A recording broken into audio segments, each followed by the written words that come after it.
Hi friends, என்ன நடந்தாலும் நம்ம ஏற்றுக்கணுன்ற ஒரு பக்குவத்துக்கு நம்ம வந்திருக்கிறோம். ஏன்னா நம்ம சுவாமி மட்டும்தான் நியூ ப்ராஜெக்ட் பண்ணுறாரு. அதில் நம்ம எல்பி வந்து ஜோடியாக நடிக்கலை, வேறு யாரோ ஒரு ஹீரோயினி தான் நடிக்க போகிறாங்க. நம்ம சுவாமி இன்றைக்கி அப்டேட் விட்டுருக்காரு. அதாவது ஹிந்தி நாடகத்தை ரீமேக்ஸ் பண்ணி தமிழில் நடிக்க போகிறாங்கன்னு நினைக்கிறேன். நம்ம வீக்கா வந்து ஒன்று சேர்ந்து நடிக்கணும்னு ஆசைப்பட்டோம், ஆனால் நடக்கலை. வருத்தம் தான். இருந்தாலும் நம்ம சுவாமிக்காக வாழ்த்துக்கள் சொல்லிடுவோம்.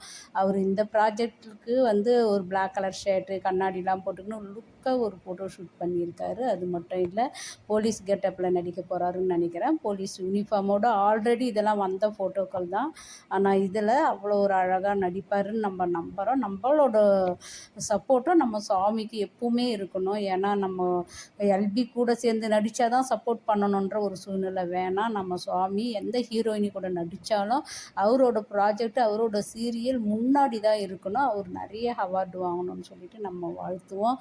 கண்டிப்பாக வந்து நம்ம சுவாமி மகாநதியில் எப்படி நடித்தாரோ அதே போல் தான் வந்து இந்த சீரியலும் நடித்து நல்ல அவார்டு வாங்கணும்னு நாங்கள் எதிர்பார்ப்போடு இருக்கிறோம். ஆனால் ஒன்று வருத்தம், கொஞ்சம் நம்ம வீக்காக ஒன்று சேர்ந்து நடிச்சிருந்தால் நாங்கள் ரொம்ப ரொம்ப சந்தோஷப்பட்டிருப்போம். ஆனால் நடக்கலை. ஏன்னா சேனல்காரங்களும் முன் வரணும் இவங்க 2 பேரையும் மறுபடியும் சேர்த்து எடுக்க. ஆனால் வெயிட் பண்ணி பார்ப்போம். இன்னொரு முறை கண்டிப்பாக வேறு ப்ராஜெக்ட் வரும்போது 2 பேரும் சேர்ந்து நடிப்பாங்களான்னு சொல்லிட்டு.